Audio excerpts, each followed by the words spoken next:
Hey, what's up, everybody? It's the REKAP Lunch Hour with yours truly, Guff, Ryan McGuffey, brought to you by our fine partners at Hooters, coming to you from the REKAP offices today in the North Chicago area. I'm Ryan McGuffey. Always glad to be with my people here on the REKAP Lunch Hour. Plenty to talk about. We're 2 days away from opening day. Two days away from the Cubs and White Sox kicking the season off. I know you're going to tell me the Cubs are already 0-2. I get it. So, yeah, technically the Cubs have already started. But domestic opening day, one of the best days of the year, is 2 days away.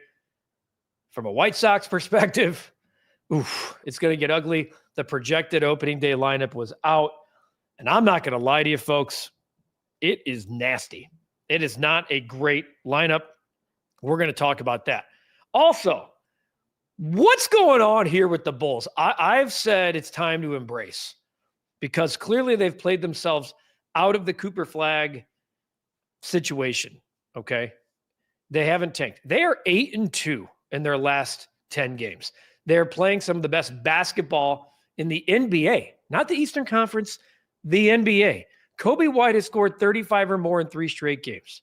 There's like 5 Bulls that have ever done that. All of them are superstar names. He's won back-to-back Eastern Conference Player of the Week honors. I know last night they didn't have Nikola Jokic, but the way the Bulls are playing, the way the Bulls are moving the basketball, Mike Malone, great coach for the Denver Nuggets, said the Bulls move with the best pace in the NBA. What? What has happened? You have a team that clearly wasn't playing with pace, with 2 really good players in Zach LaVine and DeMar DeRozan, and all of a sudden have found themselves, and they bought in. They have legit buy-in to their head coach, Billy Donovan, and you have to give credit where credit is due. The Chicago Bulls have been fun to watch. Are they likable? Is Coby White a star? And I think the answer to both of those, I think, is yes. And Brett Baer doesn't like it. That's too bad. Every time a Denver team beats Chicago, which as of late has been pretty much every single time for the last 4 years, I get a text. You know what was fun last night? To send the text back. Finally, the Bulls shoved last night. What a road trip they've had. They're 32. They've hit the 30-win plateau. They're 32-40, I believe. They have a 19-18 road record. It's astounding. They have a better road record than the LA Lakers, than the Indiana Pacers, okay? Than legit playoff teams, the Milwaukee Bucks, the real Phil Simms. God, it was so good to meet Phil in the flesh last Friday at Hooters. Certainly appreciate those of you who came out and saw us there, Phil being one of them and his lovely wife. What's your predicted win total for the Cubs this season? Asked Phil. I'm going to get to win totals here in a second, Phil. I have a kind of a number in my head for both. Doing a White Sox recap podcast today with Brian Anderson. We have some burning questions. They're all predictions. We're doing a predictions podcast for the White Sox today. Cap and Gordon are going to be flying around the division, getting insights from the NL Central with writers from all over the country. And they will be giving you their thoughts on the NL Central, both of which will be out later on the channel. Eric, what's going on? Your Cubs win prediction is between 90 and 95 if they stay healthy. Bulls looking good as of late, but still a long way to go before becoming contenders again in the East. Let's table the contention talk. The Bulls aren't going to be contenders, but this particular group, once they traded Zach LaVine, I thought, okay, here comes a lot more trades. There was no more movement, and it was like they're stuck with a bunch of guards. And this team's fun. By the way, I led you astray last night in the REKAP Bet of the day. I'm so pissed at myself because I had a tough time, and I was like, man, I really like Kobe's over. Why wouldn't we be riding that when the total is at 23.5? We'll get to that in a minute. That's on me. And we'll go back to the gauntlet here today as we try to find another winner in the REKAP Bet of the day. So, in terms of win totals and stuff, we're going to get to those. Kyle, happy Tuesday. It's crazy how getting rid of 2 superstars has changed the offense completely for the Bulls. Agree with Cap that maybe LaVine and DeMar were part of the problem. I mean, guys, those two guys are really good players, but how they fit in an offense is different. And look at how Coby White has taken off again after the trade of Zach LaVine. He was hampered, I think. Last year he took off, right? During the Zach LaVine injury. This year, I felt like he was hamstrung again, and now he's been taken off. The interesting question is, do the Bulls keep Coby White now? He's got one more year on a very team-friendly deal. And quite frankly, it's hard for me to say, yes, you should move on from him right now. Lip is checking in saying, Coby White is a star on the Bulls. If he was on a contender, he'd be a solid role player. You're probably right, Lip. But a star means a guy that you give the basketball to, generates his own shot, and can score 30 or take over a basketball game. And lately, that's what Coby White has done. He has been taking over basketball games. And the funny thing is, he's doing it. He's putting numbers up that only like multiple. You're talking about Michael Jordan, okay? Scottie Pippen, Bob Love. I know. Again, I don't want to get too far ahead here. It's the Bulls. They might find a way to screw up this whole thing and win the play-in. Win both. Right now they're hosting as the 9th seed. At this point, I don't think that changes. The Heat aren't all that far from the Bulls. I think there's a game and a half that separates them. But the Bulls right now, like, it's two different teams. Miami's going down. They're 1-9 in the last 10, the Heat. The Bulls are 8-2. Only the Boston Celtics in the East are better in their last 10 games. Only the Boston Celtics, okay? The West is a different story. You have the Thunder and Rockets at 9-1, their last 10. The Warriors and Clippers at 8-2. But that's who the Bulls are. The Bulls are playing, because keep in mind, the teams that the Bulls have beaten in this stretch of 8 of 10, the Nuggets, the Lakers, the Kings, the Jazz, the Nets, the Pacers, the Heat, the Magic. All of those teams, with the exception of the Jazz and the Nets, are either in the playoffs or in the play-in. So it's not like they've just been beaten up on the Charlottes of the world. Okay? Phil, why can't the transfer portal and coaching changes wait until the tournament ends? It's 3 weeks too long to wait. It's completely asinine to me that the transfer portal is open while coaches are trying to figure out how to beat the next team in the NCAA tournament. They don't even know who's coming back or not on their own roster. They've yet to meet with guys and say, hey, let's talk about next year, in or out. We need to go attack the portal. You have coaches attacking the portal when they're trying to prepare to get to a Final Four. Completely insane. This NIL thing, while I do understand it and like it, I don't understand how it can be so unregulated and so wild, wild west. And then you're doing this thing with the portal where you're opening it up during the most during your most important time of the year. Fans, TV, etc. Come on, man. I'm with you on that, Phil. Shot says keep Coby and build around him. Get McQueen from Maryland. Now, is Coby White a guy you can build around? That part I don't know. Can you build around him? Are you trying to? So keep in mind, shot. You already got Patel. You already got Modis. Okay. You got to figure out. Josh Giddey is in the mix. So can you build around a Giddey, Modis, Coby? I think you need another guy, like an actual true star. Santos, he's not buying it. Bulls will do the usual, make the plan, be eliminated in game 1 or 2, and then repeat the following year. And Santos, it might be the most realistic, probable comment that anyone can make about the Bulls right now. You're not wrong. Josh, I'll say this. Sure, they've been playing well, and we have a young front court. However, AK needs to build around this team. I bet Reinsdorf's happy, though, because he can get more money because of the way the Bulls been playing. What Josh means about Jerry getting more money is that the Bulls right now would host the playing game. That's extra revenue for the Chicago Bulls getting a home playoff game. Now, I know what we're thinking, cheap ownership, and they're happy they're getting the extra income. I'm just telling you how the fans are thinking here, doing the translation. What's up, Clyde? I'm doing well, my friend. I hope you are too. Are you ever going to do a lunch hour recap at Comiskey Park? Well, I'll be at the rate. I might be at the rate tomorrow. I'll be at the rate for sure on Thursday for opening day, and I'm likely going to be doing this show live from the field or somewhere on the ballpark. I haven't figured it out yet. I may have a player join me on the REKAP Lunch Hour, brought to you by our fine partners at Hooters. So, Clyde, in terms of having the fans' involvement, what we just did at Hooters on Friday, we got to do more of. I personally feel like the tank is out of reach. Shot, it is 100% out of reach.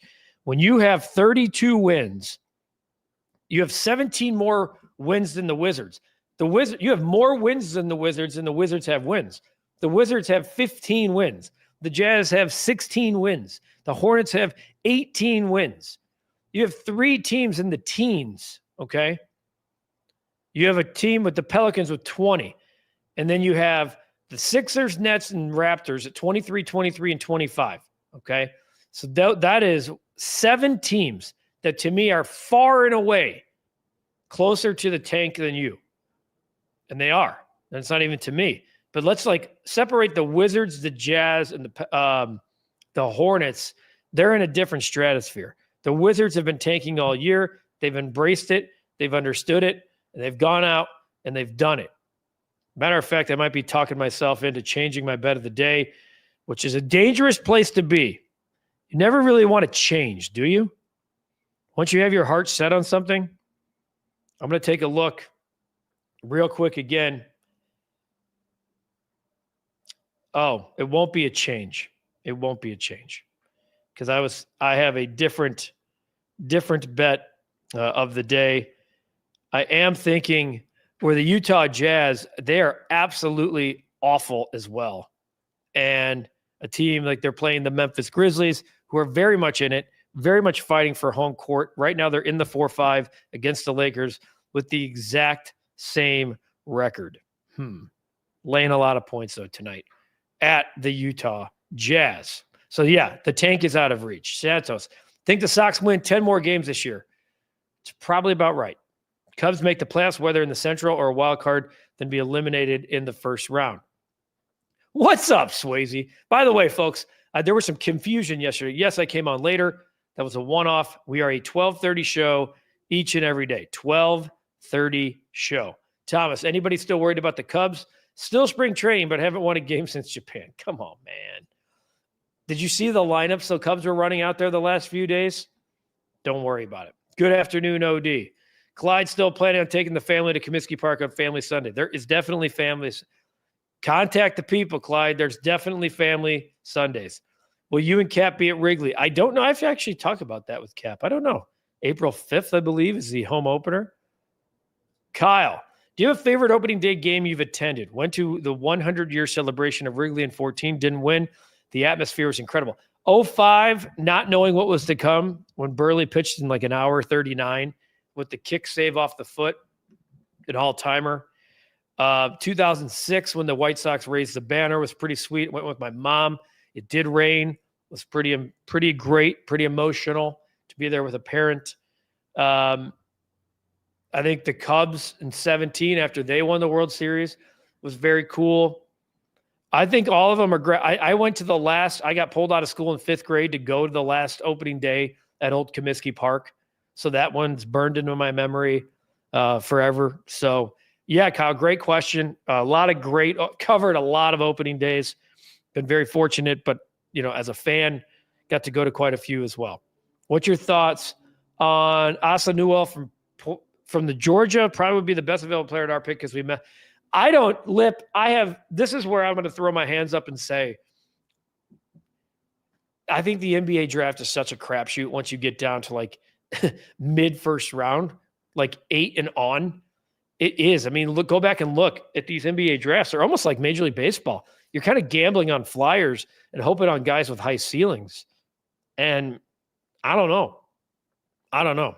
F the tank, says Swayze. They already have a flag type player on the roster. He's a good one. Swayze's in. Godfather's chiming in. Not a basketball fan, but 32-40 and celebrating going to the playoffs is insanity in typical sports. Agreed, Godfather. I didn't say that I'm celebrating it. I actually despise the fact that they didn't pick a lane, but the way that this particular team has played of late has been fun because it's a bunch of guys fighting that are playing together. And you're seeing the growth and maturation. Like Josh Giddey looks like a dude. Coby looks like a dude. Modest has shown signs that he could be a guy in the future. Okay. We're going to talk Cubs and Sox win totals here in just a second. Got to pay the bills, as we always like to say around here. And you know what that means. Clyde, how do I contact? Oh, come on, my friend. I think it's 312-674-1000. You can look that up, my friend, on Google. Give me the most random Sox player you can think of. I'll start. Matt Perk, says M.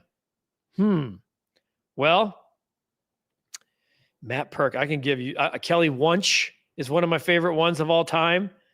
Kelly Wunsch is like one of my dudes. DJ Carrasco, if you will. I could keep on going. I could keep on going. I could give you a million. If other people want to chime in, Fred Manrique is a great one. I'm trying to dig up my Hooters reads here as we get set for opening day, man. It's so awesome. I think opening day is one of the best days of the year. It's like the Super Bowl. Should be a holiday. I think it should be a holiday. We don't get enough credit in this town. Wrigley opening day is April 4th. Best birthday present I can ask for. Love Wrigley's home opener. Let's lose the Bulls talk. Even though we got some more comments on the Bulls talk, we got to get to our sponsor, and that is Hooters. You guys know where the tournament is, right? Well, if you're deciding on where to watch the games, the original Hooters is a slam dunk. Catch all the March action at one of our 11 Chicagoland locations. Find one near you at originalhooters.com. Head to Hooters this March because basketball is better with hot wings, cold beer, and the Hooters girls. If you want to order at home and watch the games there, order.hooters.com. And if you're thirsty, always head to Hooters for $6 cocktails all day, every day. I drove by the Hooters O'Hare yesterday, and that place was pumping, slammed as always to the brim. A couple of more here as we get going and get wrapped up on our Tuesday edition of the show. A lot of comments coming in. Swayze, what the Bulls are doing right now is much more valuable than tanking. Player cohesion and development are it. I'd say yes, Swayze, as long as you decide some of those guys you're keeping. Josh, do you think AK is banking on luck? Seems like with the owners in Chicago, besides McCaskey, who woke up, started spending money, it's been a common trend, bet on luck. I do think there's a little bit of that. I also wonder, like, if you're not betting on luck, you're betting on your development and your scouting, which hasn't been great. But I'll say this. A lot of people criticize the Alex Caruso trade, maybe me included, saying, I can't believe he didn't get draft capital back. And Josh Giddey looks like he could be a player going forward for the Bulls for a long time. That looks like a great trade. Modest looks like a good trade or good draft pick so far. The development needs to continue. I know this guy named Al. What's going on? Took my son to opening day in 2006. As I have a ticket for him for World Series, it was a great experience. Had to leave during the rain delay to drive back to school at Indiana, a memory we still have. So Al and his son and me and my mom share the exact same experience of 2006. There was a rain delay. It was amazing to see the banner go up and know that the person you're sitting next to is a part of the reason that you're sitting there.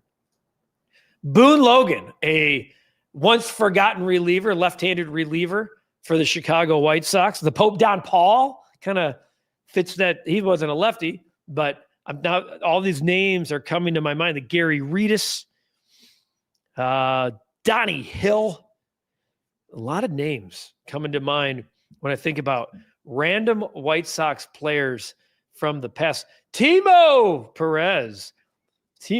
I'll say it again, Guff. You definitely need to be on Sox pre and post here. Hey, run your theory up the ladder over our friends at CHSN. By the way, Phil.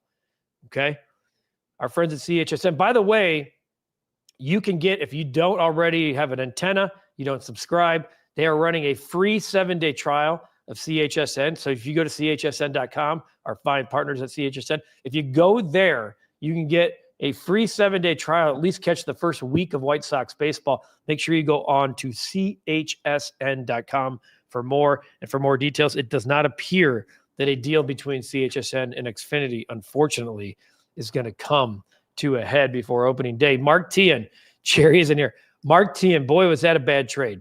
They traded for him. I think Getz was in that deal, if I'm not mistaken. And they immediately signed him to a 3-year deal. Good dude, bad player. Jeff Keppinger, kind of a bad player and not a great dude either. I agree with Phil on that. Appreciate you guys. I would that would be fun to mix it up with a Chuck and a Brooke. Craig Graybeck. Yeah, Craig Graybeck. One of him and Ozzie went back-to-back off of Nolan Ryan back in the day. How about that? Those two guys go back-to-back off Nolan Ryan.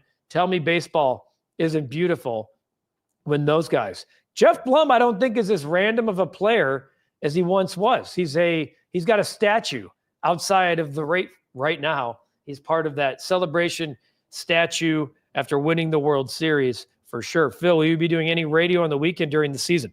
Phil, unfortunately, I don't think I'll be doing that show anymore for the foreseeable future. David Haw is returning to that post on Inside the Clubhouse with Bruce Levine on Saturday. This will be his return. So after 7 months, I'll hand it back over to him, and I believe I will fill in at times throughout the year. So stay tuned to social media for those. Nick Swisher, I did an entire year with Nick Swisher at Comcast Sportsnet. We called it the Dirty 30 was his hit. He was number 30. We called it the Dirty 30. He was a great baseball player, not great in that 2008. That just didn't work. That trade did not work for the White Sox. He did not produce.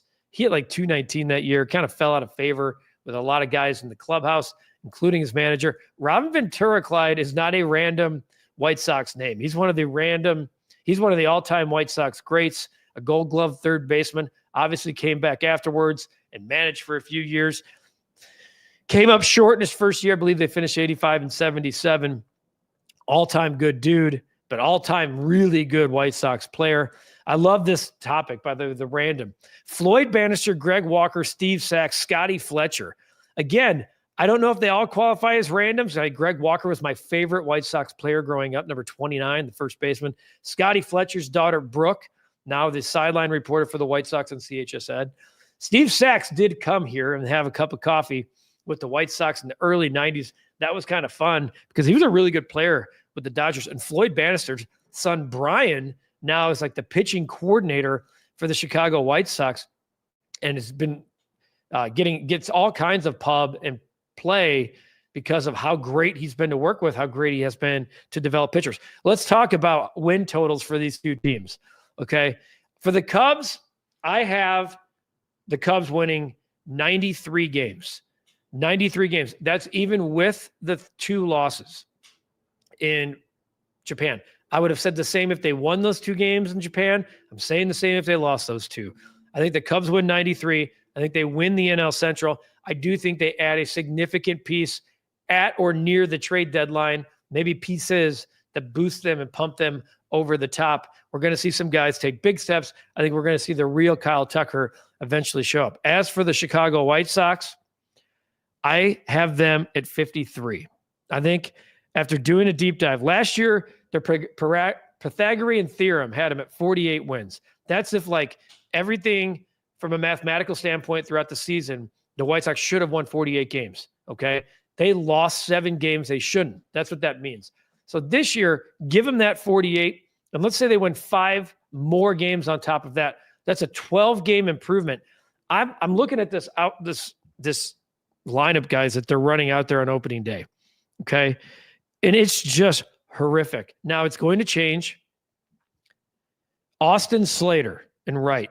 Luis Robert in center. Andrew Benintendi at DH. Andrew Vaughn at first. We know those 2, 3, and 4 well. Matt Theis as the catcher. Miguel Vargas at third. Lenine Sosa at second. Michael A. Taylor in left. And Jacob Amaya at short. That's brutal. I don't understand how 5 through 9 is going to create any runs. I don't even know if some of those guys are being major league players if they make the team on other team. Eloy, not a random name. He's one of the most disappointing players on the Chicago White Sox in the history. On this day segment, Kyle, I like that. I like the play there. Sox sign Tommy. Oh, Marion Hossa, the greatest free agent signing ever in Chicago. Great question. Lip Ripper's got the Cubs at 90, the Sox at 56. Obviously, both very doable. 3 less wins for the Cubs, 3 more wins for the Sox is what Lip Ripper says. Clyde, I just don't see how the White Sox win 62 games. I really don't. That's another 90 win for the Cubs. I don't see how they have the pitching to pull off a 62 and 100 season. And Santos, do you think the Sox should make a play to sign Anthony Rizzo? No, I don't. I just don't see. They already have a first baseman. They actually have multiple guys that can play there. Rizzo, unless he's desperate to play, I don't even know why he'd come and take that deal. Now, if he's desperate to play and there's a fit, what he could do for a clubhouse is fantastic. But I don't know. Does Rizzo end his career with the White Sox in a rebuild? It seems weird to me that you go from you're the face of the Chicago Cubs at their peak and you end at the complete bottom with the Chicago White Sox. I just don't see it. So we'll have to see. I'm going 93 and 53 for my win totals this year. Kind of disappointed. Really disappointed that I couldn't pull out the Aviators. Pablo's not in the room today, but really disappointed that we couldn't pull out the Aviators today. I'm really bummed because on the actual podcast or on the actual show yesterday, I said how I liked Coby White's over 23.5. And I was, let me give you Herder instead, because I liked it was a lower point total. He was coming off an 0 for 3 points. He had a miserable shooting night last night. He had 9 points, 4 of 11, 1 of 7 from 3. Took a gamble, took a stab. Coby, meanwhile, hit the over at halftime. Aviators, going to have to wait today. Thought about going back to the college basketball section here, but I'm going Jalen Duren. Jalen Duren, dude in case you don't know, okay, plays for the Pistons, who have been one of the more fun teams in the league. He's a center. He's averaging a double-double this year. Lately, he's been scoring, okay? I'm going to ride the fact that they're going to score early and often. And what I really like the last 2-3 months, he's been heating up. He scored 22, 14, and 15 the last 3 games. Then he had a couple single digits in 18, 15, 18, 13. I'm going to do this. I think that they're going to jump out to an early lead. I almost laid the 10.5 tonight, but I'm going Jalen Duren. I'm going to take another stab at an NBA over total tonight. I feel terrible. I feel like our record should be 38 and 31. I really do. That's it. I've had 2 kind of big L's the last week that I feel like I've really handed away and handed over. Yeah, it's definitely sad about Juju Watkins. Hell of a player. Torn ACL. She'll be back. Are the Cubs with Alcantara? Are the Cubs serious about trading him? Trading for him or trading him? Yeah. I think there's still a lot that's going to keep your eye on the waiver wire and guys that don't make teams and stuff here in the coming weeks, because I'm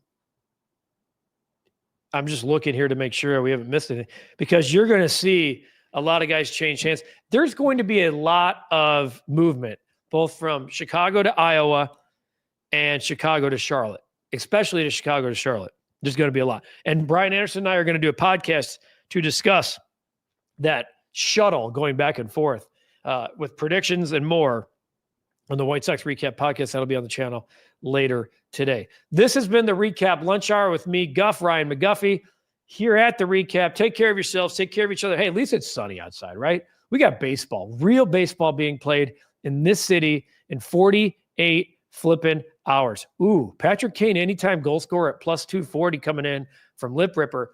Don't hate that. Anytime I can see Kane or score, which, by the way, who are they playing tonight? Anytime I get to see Patrick Kane in a Patrick Kane bet, I'm kind of liking that action. Patrick Kane at the Colorado Avalanche tonight, a big game.